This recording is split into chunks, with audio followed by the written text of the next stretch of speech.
Bueno, Shalom. Gracias a todos por una vez más estar presentes. eh, Se han conectado, están pendientes, es la hora, es la manera que el Padre nos permitió reunirnos. También les aviso que vamos a tener este 24 de febrero la reunión presencial. Para todos aquellos que siempre me reclaman por qué no tenemos reunión presencial y cuando tenemos se olvidaron que había reunión, pero ahora ya le hago recordar. Entonces este 24 vamos a tener la reunión presencial. Y miren, yo les voy a ser sincero. Yo me voy a reunir con los hermanos, semanalmente me voy a Itagua, semanalmente me voy a J. Augusto Saldívar, semanalmente me voy a Laureltí. Y por lo menos una vez al mes me voy a Paraguarí, me voy a Quindú, a Carayao. Nunca tengo problema por la distancia. Gracias al Eterno, Él me ha permitido el vehículo. Antes, cuando no tenía vehículo, me iba en colectivo. Porque uno de los propósitos, objetivos por el cual nosotros decimos que creemos en el Eterno, es porque queremos tener comunión unos con otros. O sea, de lo contrario, somos solamente paisaje, ¿no?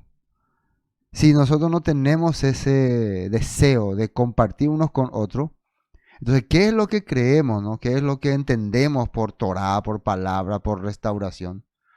Por eso, cuando escucho, y esto para aquellos que me han dicho, no le voy a decir quiénes son, pero el que me dijo, los que me dicen saben, es muy lejos, nos queda muy lejos. Puede ser, pero si uno tiene posibilidad, tiene tiempo, tiene, ¿cómo se llama? Todas las condiciones para participar y no viene, entonces no es el problema la distancia.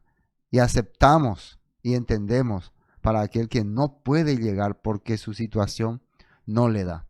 Entonces, todos aquellos que se sientan con el deseo de congregarse, como dice la escritura, y participar, todos ellos están abiertos a participar con nosotros en la reunión que vamos a hacer este 24. Sin excusa, ahí estamos. Ese es el grupo, ¿no? Ese es el que se mueve, el que avanza. Así que tengan ese corazón ese día, prepárense. Eh, Nosotros que nos gustaría también, como estamos haciendo cada mes, preparar algunos bocaditos, algunas gaseosas, algunas cositas y que sea un momento agradable. Aparte de que también va a haber nuestra asamblea ordinaria que se va a realizar ese día. Así que va a ser un día muy especial. Eso ya de entrada compartimos para poder empezar este estudio. Bueno, hoy el tema que vamos a tocar es Oseas. Y Oseas tiene 14, ¿no? O 13.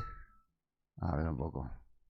Creo que tiene, a ver, este que hay, 14, sí, está bien. Tiene 14 capítulos. Y nosotros ya años anteriores hicimos un estudio sobre Oseas. Y fue muy interesante y claro, hay muchas cosas que todavía tenemos que analizar.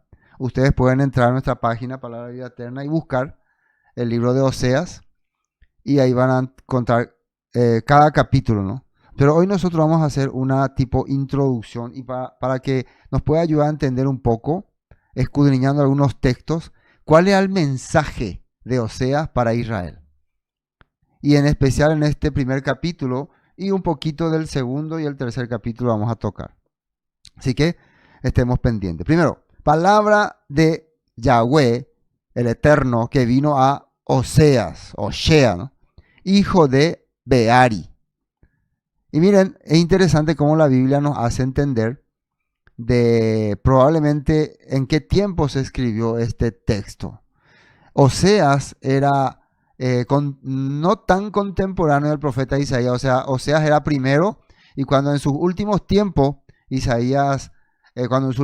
Oseas estaba profetizando o predicando o exhortando, como quieran llamarle, en Israel, en la tierra del norte, en Samaria, Isaías estaba comenzando, o sea, cuando Oseas estaba terminando su ministerio, Isaías estaba comenzando. Entonces Isaías arranca en los años 700, 690 y algo. y Oseas más o menos el año 750, así, ¿no? Temporada de los reyes que sale acá, miren, en los días que reinaron Usías, Jotam, Acaz, Ezequías. Justamente Ezequías era tiempo de Isaías, ¿no? Reyes de Judá. Y en los días de Jeroboam, este es Jeroboam II, hijo de Joás, rey de Israel. Bueno, este es el tiempo entonces que este profeta estuvo anunciando la palabra. Probablemente en el tiempo de Jeroboam II era donde se estaba anunciando la palabra. Bueno, vamos a la nota 1 de entrada para comenzar. Oseas 1, nueva traducción viviente. El Eterno, el Señor, le dio este mensaje a Oseas, hijo de Beeri. Atiendan bien, el nombre Beeri significa fuente o donde aparece algo, de acuerdo a la traducción hebrea. Durante los años en que Usías, Jotán, Acaz y Ezequías eran reyes de Judá, y Jeroboam II, hijo de Joás, era rey de Israel. Ahora, interesante el nombre de Oseas para esta. Miren, aquí yo creo que el texto, la Biblia nos quiere explicar qué significa salvación, qué es. ¿En qué es lo que nosotros podemos llamar Salvador? Por ejemplo, a Yeshua, ¿no? Yeshua, el Salvador, ¿no? El Salvador del Eterno, salvación del Eterno, significa, ¿no? O Yehoshua, ¿no? Yehoshua, salvación de Adonai. Y miren, este nombre también dice Oshea o Joshea, que tiene... Bien, todos los significados que tiene este nombre. Es el nombre que tenía también Josué, ¿no? Joshea.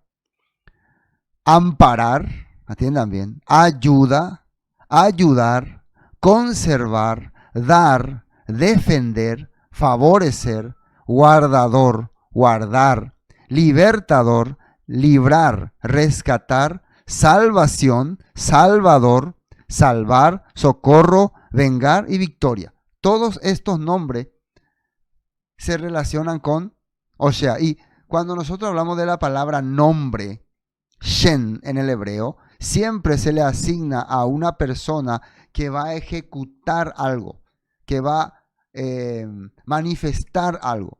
Y la pregunta es, ¿qué fue lo que este profeta o este hombre, Joshea, manifestó o accionó para que pueda llevar ese nombre? ¿Será que murió por nuestros pecados en la cruz? Un ejemplo, ¿no? En realidad él también sacrificó su vida. Hizo un sacrificio tremendo. Bueno, y eso vamos a entender hoy. Dice un pequeño comentario. El libro se atribuye al profeta Oseas. Algunos creen que el mismo Oseas redactó estos textos o lo narró a algún escriba y él después lo escribió. Ese es el dato que se tiene. Activo en Israel hacia el año 750 antes del Mesías. Según Oseas 1:1, Oseas ya había comenzado su ministerio profético tiempo antes bajo Jeroboam II, 787-747 antes del Mesías. Y habría terminado durante el reinado de Ezequías de Judá. Él era abuelito y viejito. Probablemente él huyó cuando estaba a punto de venir la tragedia en Samaria, él huyó a Judá. Oseas profetizó durante los años de decadencia del reino del norte. Ahora, la decadencia era moral y espiritual, pero hay un contraste. Mientras Oseas estaba profetizando y anunciando, Israel estaba en el mayor apogeo. Israel norte, tribu del norte. Ustedes saben que acá vamos a hablar de tribu del norte y tribu del sur. Después vamos a tocar ese tema. Estaba en su mayor apogeo. Vivían de lujo, la gente vivía bien, cómoda, tenían comodidad. Inclusive había toda clase de libertad de culto. Podían adorar a Baal, a Será, podían adorar al dios Toro, a Yahweh, como sea. O sea, era un país libre. O sea, eso es lo que la Biblia quiere llamarle decadencia. Luego del reinado de Jeroboam II, se presentaron tiempos difíciles en los cuales las revueltas, golpes militares y asesinatos de reyes. Claro, todo ese tiempo de prosperidad fue durante los 40 años que reinó Jeroboam II. Después los hijos de Jeroboam II ya empezaron. Y viste que cuando hay mucha comodidad, mucha tranquilidad, ya no sabe qué hacer, empezaron a pelearse entre ellos. Cuando no hay más guía espiritual, cuando no hay más dirección, porque ya ni siquiera estaba más el profeta, ya el profeta había, en los tiempos de Jeroboam se había retirado, ya ellos empezaron a pelearse por posición, por puesto, por reinado, por poder, porque esa es la ambición de muchos hombres. Luego del reinado de Jeroboam II se presentaron tiempos difíciles en los cuales las revueltas, golpes militares y asesinatos de reyes eran episodios comunes, a tal punto que se cometieron 4 regicidios, o sea, mataron a 4 reyes, en un término de 15 años escasos. Eso es terrible, ¿no? Terrible. La cámara se apagó. En un tiempo de, bueno, la anarquía, el audio sigue saliendo, ¿no? La anarquía cubrió el país, mientras que el pueblo era víctima de la inseguridad, el robo, la violencia y otros males.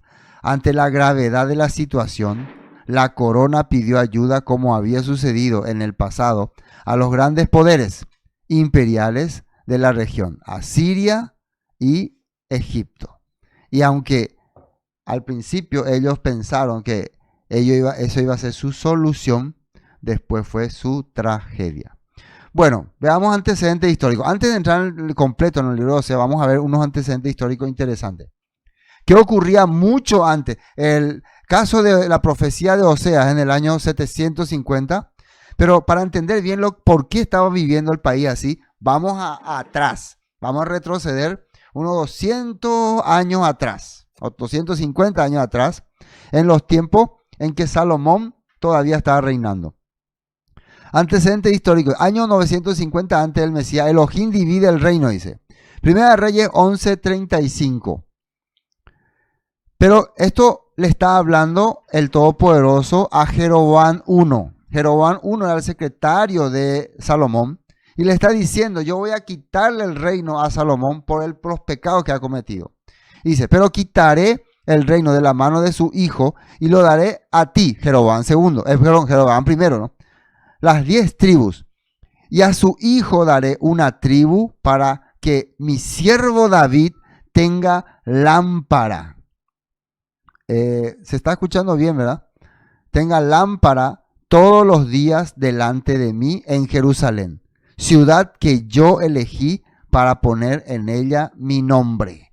Es una cosa importante. A pesar de que, miren, todo esto es escritura, a pesar de que la Torah dice que voy a dividir el reino, voy a destruir el reino de Salomón, pero voy a dejar una lámpara en Jerusalén por amor a David. O sea, David tiene una esperanza en ese reino, en Jerusalén. Yo pues te tomaré a ti y tú reinarás en todas las cosas que deseare tu alma y serás rey sobre Israel. Así el Todopoderoso le permitía a Jeroboam reinar sobre las tribus del norte. Ahora, ¿qué pasó? Primera de Reyes 12:19. Después hubo una división ya directa. Eso fue cuando se le estaba anunciando a Jeroboam. El versículo 19 dice: así se apartó Israel de la casa de David hasta hoy. Y aconteció que, oyendo todo Israel que Jeroboam había vuelto, enviaron a llamarle a la congregación y le hicieron rey sobre todo Israel, sin quedar tribu alguna que siguiese la casa de David, sino solo la tribu de Judá. Entonces empieza la división. Ahora, ¿quién permitió esta división? No es que Jeroboam quiso dividir el pueblo, nada. La división no era el problema. Hoy en día muchas personas se enojan cuando en algunas congregaciones, por ejemplo, nosotros, por ejemplo, que pertenecíamos a otra congregación, cuando nosotros queríamos dividirnos de esa congregación se enojó, se molestó. Miren, nosotros no todos podemos estar en el mismo lugar. Las divisiones muchas veces son para fortalecer. Cuando se divide un grupo acá, un grupo allá, muchas veces por la distancia, es para fortalecer. Para acá mismo nosotros tenemos diferentes grupos, muchas veces por la situación, por comodidad también, que muchas veces es difícil salir de los barrios. Cada uno tiene en diferentes lugares su reunión. Ese no es el problema. La división de zona, grupo, no es el problema. Porque acá estamos viendo que el Eterno estaba permitiendo la división. Ahora vamos a ver qué es el problema y presten atención. Primera de Reyes 12, 26. A ver. Primera de Reyes 12, 26. Dice, Jeroboam pensó, ya, una vez que él es rey, una vez que él tiene la tribu de Israel, él ya empieza a pensar. Miren, ¿quién le dio el poder? ¿Quién le dio todas estas cosas? El Eterno. Entonces él tenía que estar pendiente del Eterno. Si no tengo cuidado del reino, volverá a la dinastía de David. Cuando este pueblo vaya a Jerusalén para ofrecer sacrificio en el templo del Señor, ellos volverán a ser leales al rey Roboam de Judá. A mí me matarán y él nombrarán y lo nombrarán rey en su lugar. Esto te estaba pensando nomás. Entonces, siguiendo la recomendación de sus consejeros, el rey hizo 2 veces. Mira, siguió la consejería, en vez de seguir lo que el Eterno le decía, ahora sigue a sus consejeros. Después dijo la gente para ustedes, entonces, siguiendo la recomendación de sus consejeros, el rey hizo 2 becerros de oro. Después dijo a la gente, para ustedes es muy complicado, miren, ir a Jerusalén a adorar. Miren, israelita, estos son los dioses que los sacaron de Egipto. Ahora, ¿qué es el problema? A adorar, que no es que se iban cada semana a adorar. Los israelitas tenían su fiesta, sus conmemoraciones, donde acostumbraban reunirse todos. No importa la distancia que era, ellos venían todos y se reunían. Una de las cosas que empezó a hacer Jeroboam es, ya no necesitan ustedes participar o estar parte en Judá, porque ahora acá en Siquem, en Dan, nosotros vamos a tener nuestros dioses de oro, nuestros becerros de oro. Jeroboam colocó uno de sus ídolos con forma de becerro, miren, en Betel, y otro lo puso en Dan, es decir, en ambos extremos de su reino, al norte y al sur. Esto llegó a ser, dice, un gran pecado por la gente, porque la gente rendía culto a ídolos y viajaba hasta Dan, al norte, para rendir culto al becerro que estaba allí. Ya la gente no quería más ir a Jerusalén, ya quería ir. Y además, ¿a quién empezaron a adorar? Al becerro de oro. ¿Se acuerda cuál fue el pecado de Israel cuando Moisés recibió los mandamientos? Ellos convirtieron a Yahweh en una adoración similar a la que tenían a Egipto. Entonces ellos están volviendo a ese mismo sistema, adorando al dios toro.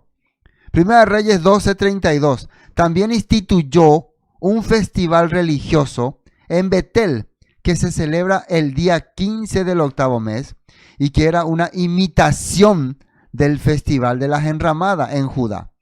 Allí en Betel, aparte de eso, aparte que dividió al grupo para que ya no participe con los de Judá, creó otra fecha. Eso iba de mal en peor. Primero, queriendo que el pueblo ya no vaya a Jerusalén. Segundo, cambiando ya el sistema que estaba establecido en la Torah. Había hecho y nombró, otra cosa, nombró sacerdotes para los santuarios paganos que había construido. Él mismo nombró. Así que el día 15 del 8º mes, una fecha que él mismo había designado, Jeroboam ofreció sacrificios sobre el altar de Betel e instituyó un festival religioso para Israel y subió al altar a quemar incienso. Todo empezó a fabricar. Acá en Segunda de Crónica 11:14, algo interesante, porque había también levitas que ellos tenían que ser los sacerdotes, pero ellos le reclamaron a Jeroboam, usted está haciendo equivocadamente, así no se debe adorar a Dios. El templo de Jerusalén es donde tenemos que ir a hacer los sacrificios. Entonces, ¿qué hizo Jeroboam? Segunda de Crónica 11:14. Pues los levitas tuvieron que abandonar sus tierras de pastoreo y demás posesiones para irse a Jerusalén y otros lugares de Judá, porque Jeroboam y sus sucesores les impidieron ejercer el sacerdocio del Señor. ¿Entienden, no? Jeroboam dijo, no, acá usted, y los expulsó. Sí, seguimos. Primera de Reyes 12:31. Además, Jeroboam constituyó edificios en el mismo sitio de los santuarios paganos y consagró sacerdotes de entre la gente común, es decir, personas que no pertenecían a la tribu sacerdotal de Levi. Eligió él los que van a hacer su culto. Esto, ¿por qué le estamos hablando de esto? Porque este es el antecedente para que después venga la anarquía y la tiniebla y la oscuridad en el mundo del norte de Israel. Y por causa de eso el juicio. Bueno, entonces, ya, teniendo este antecedente, ahora veamos que dice cómo continúa el libro de Oseas. Versículo 2, Oseas 2. Entonces, el principio de la palabra de Yahweh por medio de Oseas, dice. Dijo Yahweh a Oseas. Entonces Oseas era un joven profeta, un joven predicador, ya era predicador él, y que estaba anunciando la corrupción a Israel. Y un día el Eterno le llama, o él siente su voz que le llama, y le presenta para su esposa. ¿Y a quién le presenta? Dijo, ve, tómate una mujer fornicaria e hijos de fornicación, porque la tierra fornica apartándose de Yahweh. Y mucho yo investigué o pensé sobre este asunto. ¿Cómo le van a decir a alguien que está viviendo para Dios, haciendo las cosas para Dios, que se case con una fornicaria? Bueno, hay dos puntos de vista. Voy a dar los dos para que podamos tener nuestra conclusión. Uno, algunos creen que esto fue mucho antes y que realmente esta mujer Gomer, porque el nombre Gomer, acá va a salir después su nombre Gomer, ¿no? El nombre Gomer significa fracasada o propensa al fracaso. Es cuando vos ves una persona que no se acerca a Dios, no vive para Dios y ya tenés idea de que esta persona va a fracasar. Todavía no fracasó, pero va rumbo al fracaso. Entonces los padres de Doblaim, ¿no? Los padres de Gomer, querían que su hija por lo menos tenga algún futuro bueno y por lo visto, no sé si le presentaron, le abrieron las puertas a Oseas para que él pueda casarse con ella.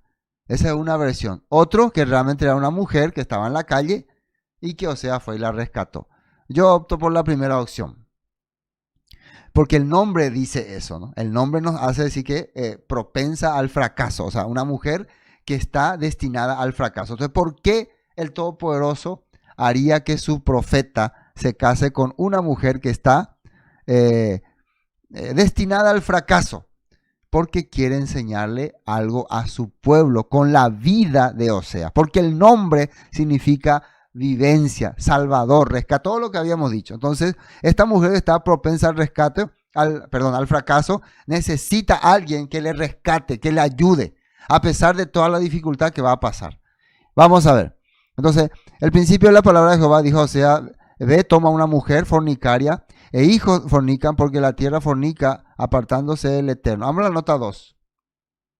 Nueva traducción viviente. Cuando el Señor le habló por primera vez a Israel por medio de Oseas, le dijo al profeta, ve y cásate con una prostituta, de modo que algunos de los hijos de ella sean concebidos en prostitución. O sea, acá directamente dice, te vas a casar con una prostituta, entonces sus hijos van a ser prostitutos. Y esto ilustrará cómo Israel se ha comportado como una prostituta al volverse en contra del Señor y rendir culto a otros dioses. Pero recuerden, Israel no empezó así. Israel no empezó como una prostituta. Pero ¿por qué arrancamos del principio? Cuando Jeroboam empezó a pensar lejos de Jerusalén, lejos del templo, lejos de Yahweh, era ya propensa al fracaso. Entonces, todo lo que nazca de ella va a ser hijos de prostitución, que van a ir de mal en peor. Y esto fue lo que pasó. Y miren lo que dice acá. Gomer, el nombre Gomer, completar, finalizar también significa. Algunos dicen que la palabra que Yeshua dijo al final fue como Gomer, consumado es. mujer rebelde o tendencia al fracaso. ¿Quién le pondría ese nombre a su hija? Mujer rebelde. Hija, te llamarás mujer rebelde. Te llamarás propensa al fracaso. Probablemente, o finalizar también, o terminará, o contigo finalizará. Probablemente el nombre era como, de acuerdo a lo que, o sea, ¿cómo se dice? Apodo, ¿no? Apodo, ¿no? Un apodo. Porque estaban viendo, nuestra hija si sigue así, va a ser propensa al fracaso, la vamos a llamar Gomer. Y bueno, como para salvarle, imagínense, tenía que casarse con Oseas. ¿Qué significa Oseas? Salvador, rescatador, esperanza. Entonces la propensa al fracaso tiene que casarse con el Salvador para no fracasar. Qué buena tendencia, ¿no? Miren lo que la Biblia nos está enseñando. Versículo 3. Fue pues y tomó a Gomer, hija de Diblaim, la cual concibió y le dio a luz un hijo. Finalmente, acá vamos a ver etapas de la relación de Oseas con Gomer. Se casó con Gomer y tuvieron un hijo. Este hijo, el Todopoderoso le dijo que le ponga el nombre Jezreel. Un hombre profético y un hombre legítimo. Un hombre hebreo, un hombre israelí. Israelita. O sea, no hay duda de que Jezreel es hijo de Oseas. Jezreel significa Yahweh esparcirá. Ahora va a ocurrir algo con Israel. A través de Jezreel, porque era una zona de Israel, un territorio, quiero contarle a ustedes algo. Mi hijo, así Oseas hablaba, ¿no? Se llama Jezreel, que significa Yahweh esparcirá.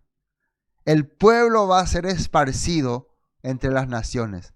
¿Y por qué? ¿Qué había ocurrido en Jezreel en unos tiempos atrás? Unos tiempos antes de Oseas. Había reinado un rey que se llamaba Jehú, que había destruido a la descendencia de Acab y a toda la descendencia antes, desde Jeroboam adelante, y había supuestamente restaurado a Israel, pero en realidad solamente produjo masacre. Y vamos a ver la nota, porque de aquí a poco, dice el versículo 4, yo castigaré a la casa de Jehú por causa de la sangre de Jezreel y haré cesar el reino de la casa de Israel. O sea, una profecía contra Jehú, porque ahora el que estaba reinando ahora en el tiempo de Oseas eran de la descendencia de Jehú. Voy a acabar con esa descendencia. Voy a exterminar, y Israel va a terminar esparciéndose entre las naciones. Estamos leyendo la Biblia. Profecía. Y por eso, a través de mi hijo, el nombre de mi hijo, van a saber lo que va a ocurrir con Israel. Hijo legítimo. Nota 4. Ahora vamos al contexto histórico nuevamente para entender este punto. Jezreel, Elohim dispersa o castiga, significa. Segunda de Reyes 10:11, masacre de Jehú. Ahora vamos a ver qué hizo Jehú. Jehú era un rey que estuvo unos años antes de que Oseas esté profetizando. Fue el rey que mató a toda la descendencia de Acab. Dice acá, después Jehú mató a los demás parientes de Acab, que vivían en Jezreel. Ahí está, en esa región vivían. Esto ya no tenía él por qué hacer. Yo les recomiendo que vayan y busquen el libro de estudio de Reyes que hicimos. Ahí van a ver todo sobre este tema detalladamente. Por acá no tenemos tiempo. Pero él tenía que solamente librarse de los Baales, pero él empezó a masacrar a todo como por venganza, acabando con toda la descendencia del rey Acab, inocentes y todo. A todos sus funcionarios importantes, a sus amigos, miren, personales y a sus sacerdotes también.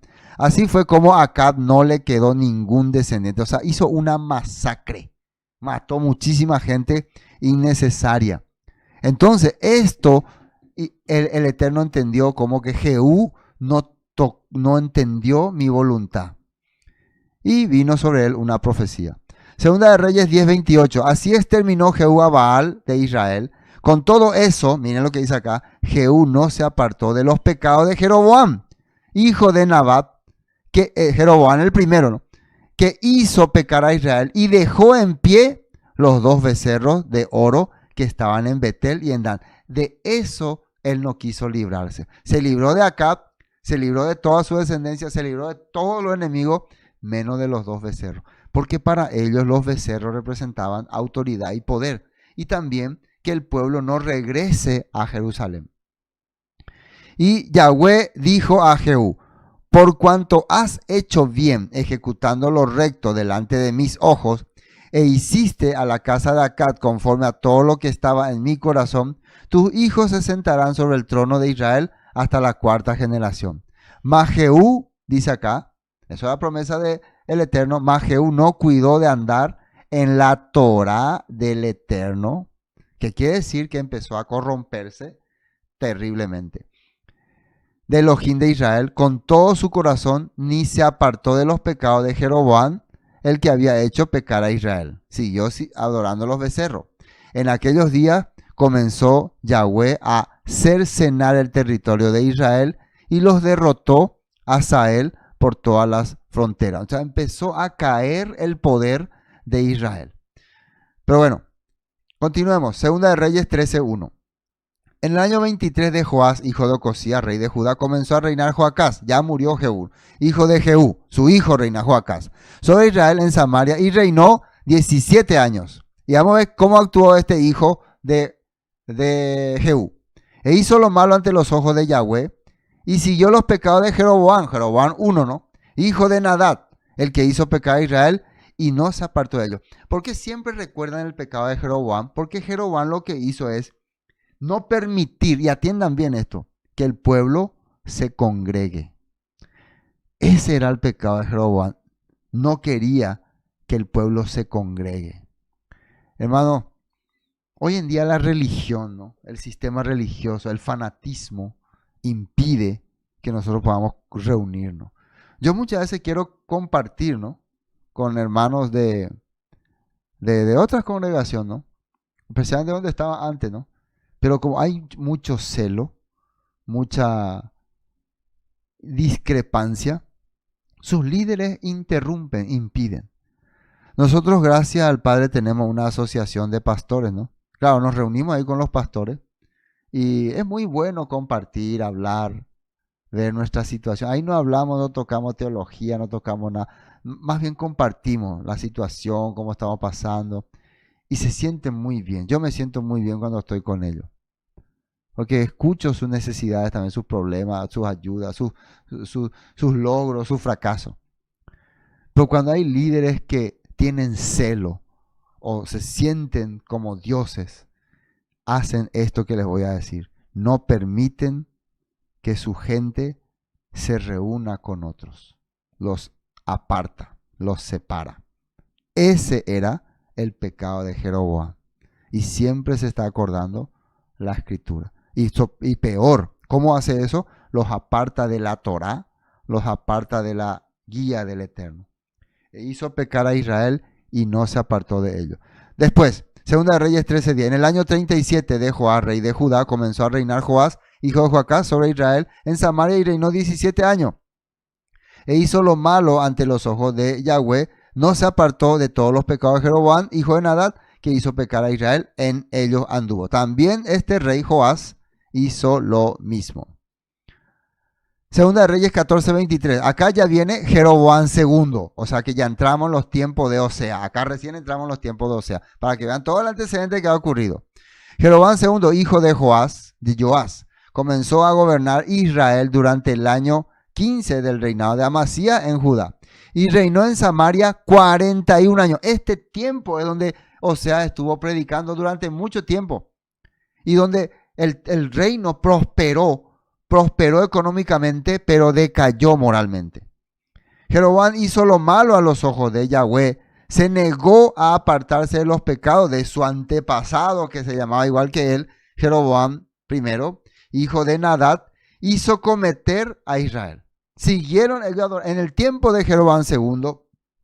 Una de las cosas que él permitió es que se podía adorar cualquier cosa. Y estaba bien por un lado. Pero el tema es que él no siguió el camino del Eterno e interrumpió que los levitas ejerzan su trabajo y constituyó sacerdote, o sea, el oficialismo era la adoración a Baal. Bueno, algunos aluden que, este es un comentario aparte, que el pecado, lo que más, o sea, lo que más era pecado en ese tiempo no era tanto las creencias ya, ¿no? Miren, atiendan bien este punto, sino el comportamiento de las personas.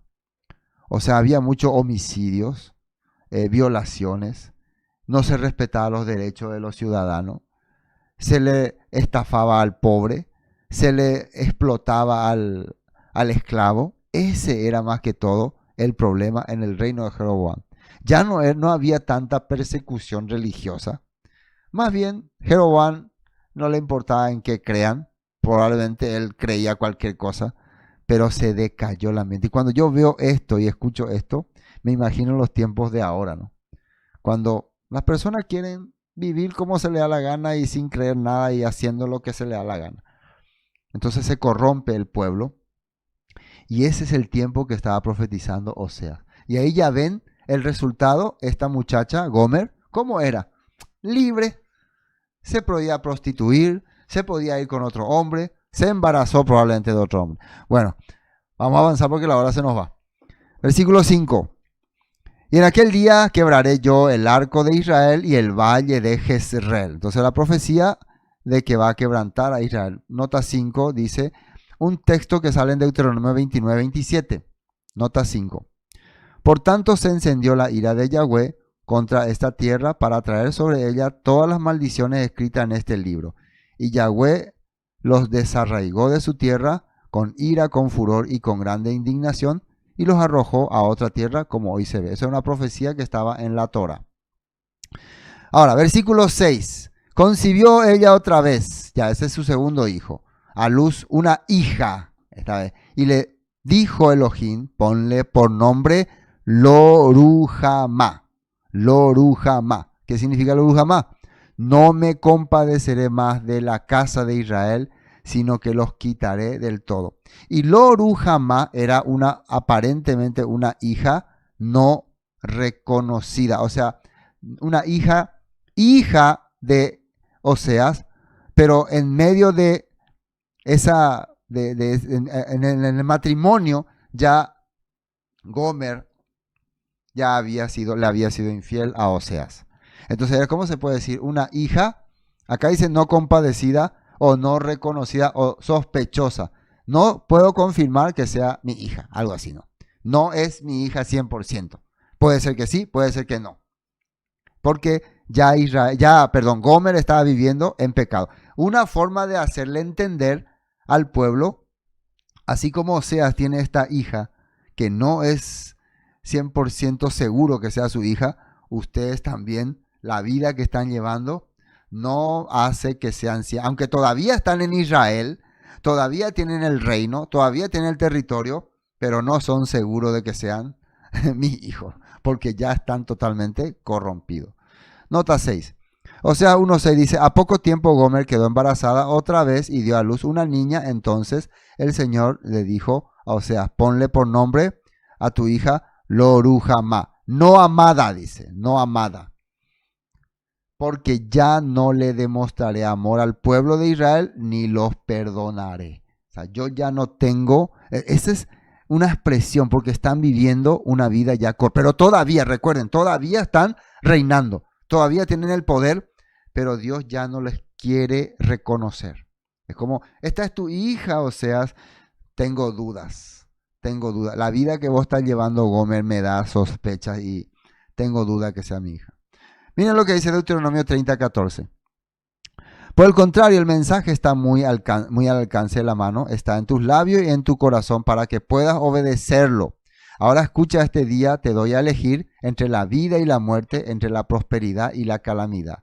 Pues hoy te ordeno que ames al Señor tu Dios y cumpla sus mandatos. Bueno, todo este texto habla acerca de que si no te sujeta al Padre, tu corazón se va a desviar. Ustedes pueden leer todo más hasta el 20, por falta de tiempo voy a leer nomás Hechos 7:38. Dice, este es aquel Moisés que estuvo en la congregación en el desierto con el ángel que le hablaba en el monte Sinaí y con nuestros padres y que recibió palabras de vida para darnos. el cual nuestros padres no quisieron obedecer, sino que le desecharon y en sus corazones se volvieron a Egipto. Y después vemos que empezaron a adorar ídolos y hicieron cosas terribles. Ezequiel 20:10 dice, los saqué de la tierra de Egipto y los traje al desierto y les di mis estatutos y les hice conocer mis decretos por los cuales el hombre que los cumpliere vivirá. Y les di también mis días de reposo para que fuesen por señal entre mí y ellos, para que supiesen que yo soy Yahweh, el que los santifico. Mas se rebeló contra mí la casa de Israel. En el desierto no anduvieron en mis estatutos, tampoco siguieron lo que el Padre le decía.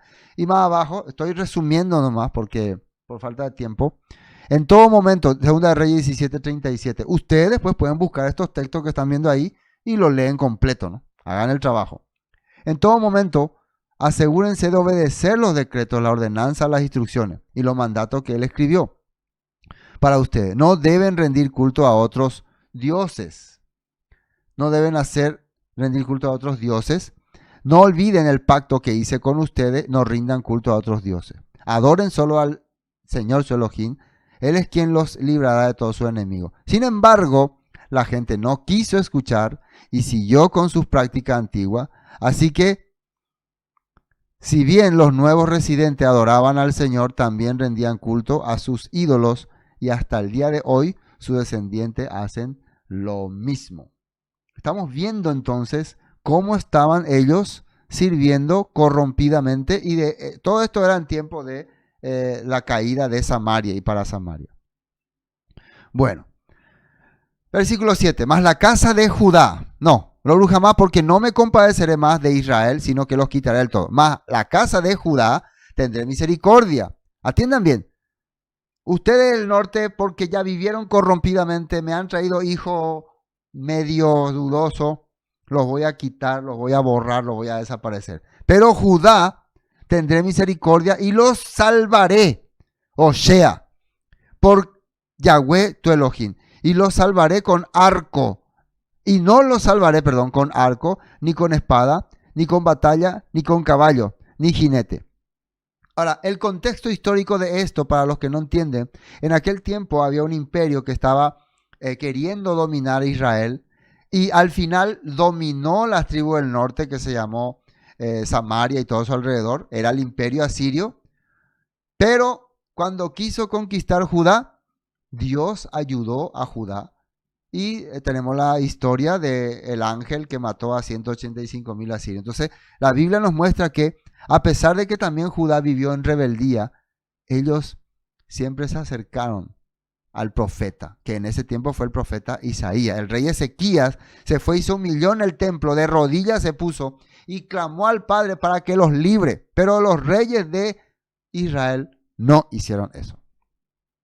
Después de haber destetado, versículo 8, a Lo-ruhamah, concibió y dio a luz un hijo, otro hijo. Y le dijo, ponle por nombre Lo-ammi, porque vosotros no sois mi pueblo, ni yo seré vuestro Dios. Ahora, para que entiendan, esto está aconteciendo primero en la vida de Oseas, y luego esto va a ser testimonio cuando él predica. O sea, que Oseas se casó, tuvo su vida, tuvo sus problemas con su esposa. Todavía no había problema en Israel. Él estaba teniendo primero los problemas. La gente se burlaba de él. Mira, Oseas, de Dios va a profeta de envirecó desastre. Tu esposa es un desastre. ¿Qué clase de profeta sos? Tu hijo segundo, tu hija es dudoso. Tu hijo primero, Jezreel, es seguro. Tu hijo segundo es dudoso.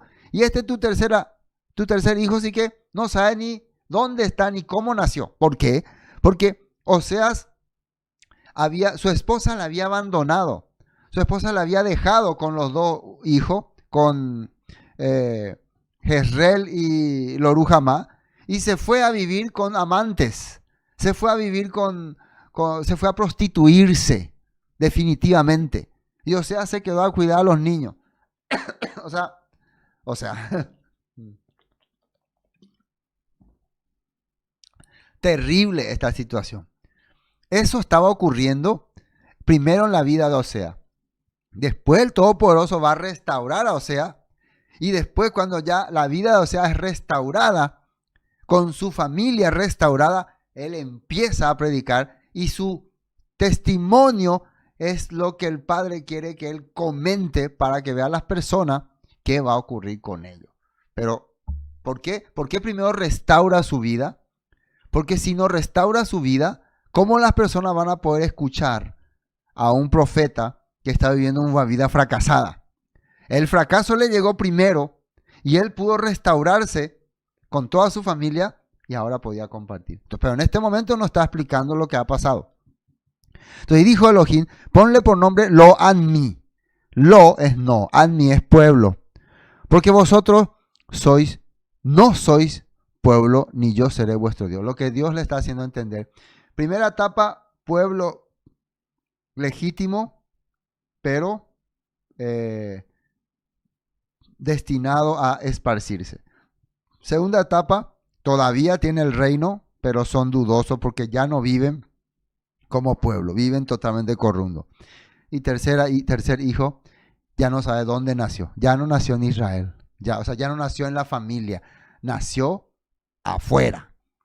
Era de Gomer, esposa de Oseas, pero no sabe quién es el padre. No son mi hijo, dice, no es mi pueblo, dice. Nota 9. Entonces el Señor dijo, ponle por nombre Lo Anmi.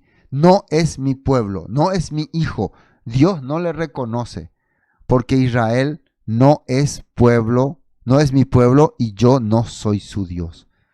Porque ¿de qué Israel está hablando? Un Israel que ya no está en la tierra. La tierra es como la casa, la familia. Cuando vos salís de la tierra, ya no pertenece a Israel. Ahora, todo esto era profético, recuerden. Con todo eso, será el número de los hijos de Israel como la arena del mar, que no se puede medir ni contar. Y en el lugar en donde les fue dicho, vosotros no sois pueblo mío, les será dicho, sois hijo del Dios viviente. Ahora, ¿qué diferencia hay entre el versículo 9 y el versículo 10? El 9 es, ustedes se apartaron y se perdieron. Pero, ¿quién era el esposo de esa destinada a fracasar? Era Osea, salvación. Ese esposo tiene ¿cómo se puede decir? La señal de que puede rescatar a su esposa y también a ese Lo Anmi, a ese hijo que nació fuera de la casa. Poco complicado lo que le estoy diciendo, pero la Biblia nos está enseñando algo interesante. Gomer, vos te fuiste en el mundo, fracasaste en el mundo, tuviste un hijo que no es de Oseas, pero sos esposa de Oseas. Y Dios en el capítulo 2 y 3 le dice, anda a buscar a tu esposa, anda a pagar por tu esposa, anda a comprarle por precio. Así está escrito, hermano. Y rescata también a ese hijo. Y claro, si el hijo no es de Gomer y él le rescata a Gomer, ¿qué va a hacer con ese hijo? Lo adopta, le hace su hijo. Eso fue lo que ocurrió con los gentiles. Eso fue lo que hizo también Yeshua. Yeshua, a través de su vivencia, rescata a ese pueblo, o sea, a los discípulos. Yeshua no, porque Yeshua ni siquiera salió de Jerusalén. Yeshua solamente anunció la palabra. Los discípulos son los que van y llevan el mensaje. Entonces, una profecía que era para el pueblo que se había perdido entre las naciones. Y los discípulos fueron a buscar a ese pueblo. Y los rescata. Y los trae en el nombre de Yeshua, que significa el Eterno salva. Pero ¿cómo? Dándole la palabra. Y ahora también, ¿cómo puede Lo Anmi regresar a la casa si su mamá se llama Gomer, propensa al fracaso, destinada al fracaso, pero Gomer es esposa de Oseas y Oseas tiene el mandato de Dios de rescatarla, de traerla otra vez? Igual, nosotros también estamos propensos al fracaso, los gentiles, los goín. Pero el Todopoderoso le ordena, le manda, le pone a un profeta llamado Yeshua para que vaya y nos rescate. Así como vieron y le encuentra a la mujer samaritana, era necesario que yo pasase por Samaria. Le rescata. ¿Le rescata para quién? Para que seamos nuevamente parte de ese pueblo bendecido y tengamos esperanza. Por eso, con todo será el número de los hijos de Israel como la arena del mar, que no se puede medir ni contar. Y en el lugar donde les fue dicho, vosotros sois pueblo mío, les será dicho, sois hijos del Dios viviente. No, en el lugar donde le dijo, no sois pueblo mío, ahí se le va a decir después, son hijos del Dios viviente. Ese Israel que se perdió, que fue rechazado, después va a regresar, dice. Y a través de de Gomer, de la madre de la esposa, va a ser reconocido como hijo. Esta profecía está hablando de que muchos van a ser esparcidos y Dios los va a recoger y los va a adoptar y van a ser llamados hijos del Elohim viviente. ¿A quién se le llamaba hijo en la Biblia? Al que hace la voluntad del Padre. ¿Por qué vamos a ser llamados hijo? Porque vamos a cambiar nuestra mentalidad y esta vez sí vamos a hacer la voluntad del Padre. Amén. Vamos al 11. Y se congregarán los hijos de Judá y de Israel, ya, juntos van a estar, y nombrarán un solo jefe, y subirán de la tierra, porque el día de Jezreel será grande. O sea, Jezreel, el día en que fue un esparcido, va a ser grande, y de todas las naciones, van a congregarse, se va a armar la congregación, reunirse proféticamente, claro. Judá e Israel, los judíos y los Goín o los esparcidos en las naciones, que son llamados también Israel, se van a hacer uno. Isaías 11:11, profecía.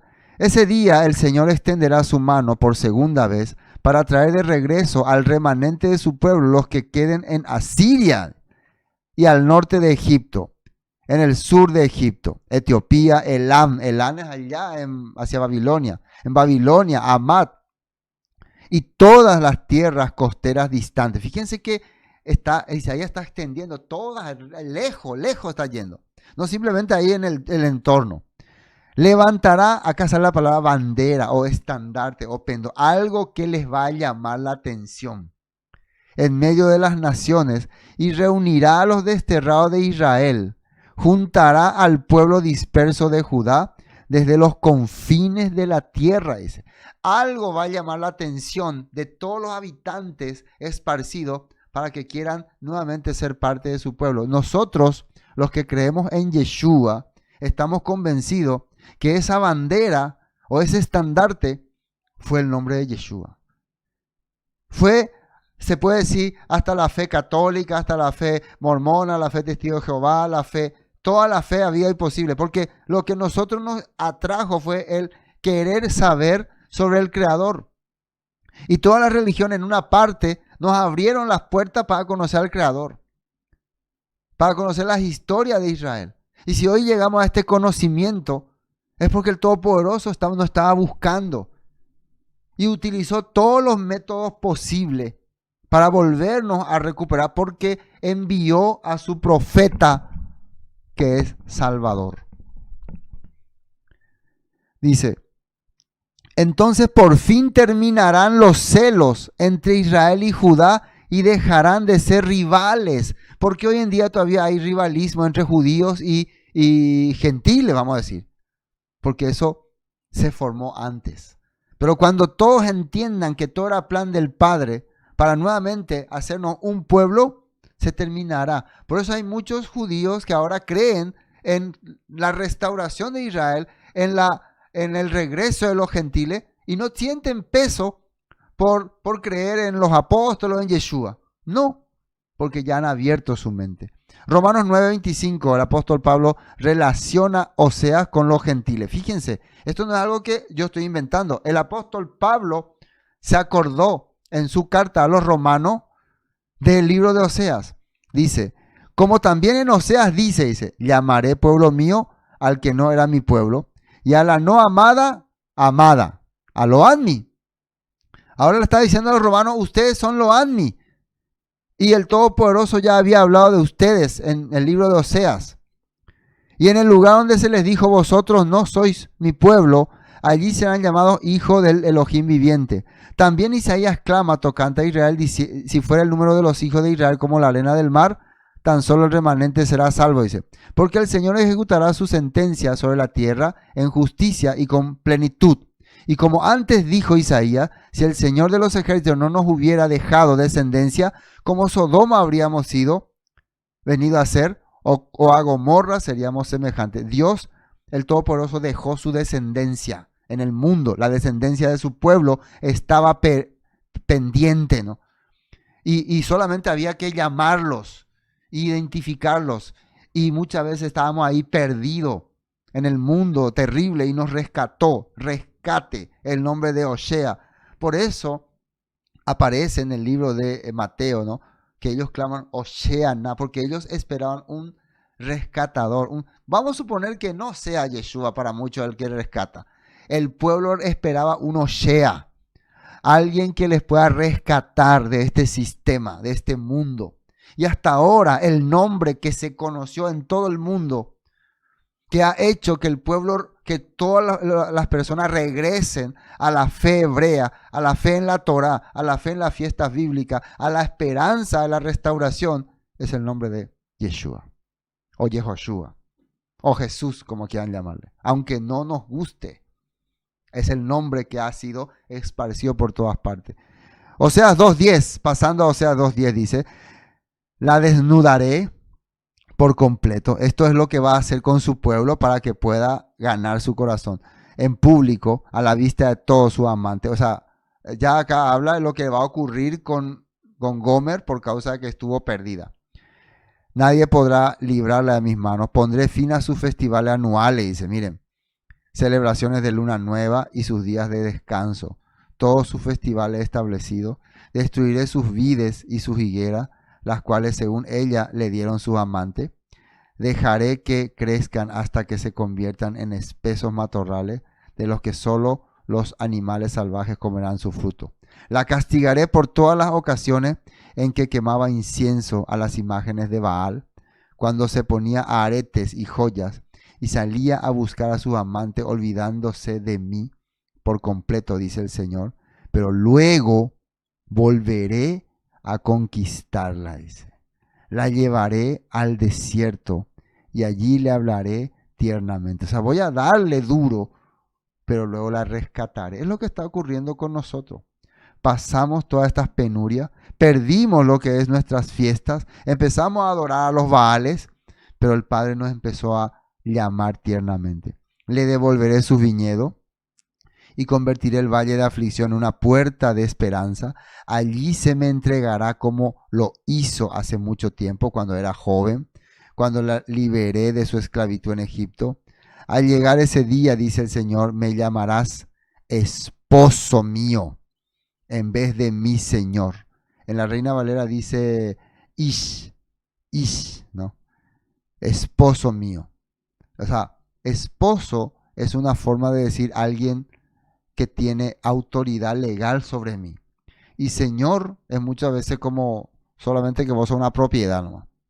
Oh Israel, yo borraré los muchos nombres de Baal de tus labios y nunca más los mencionará.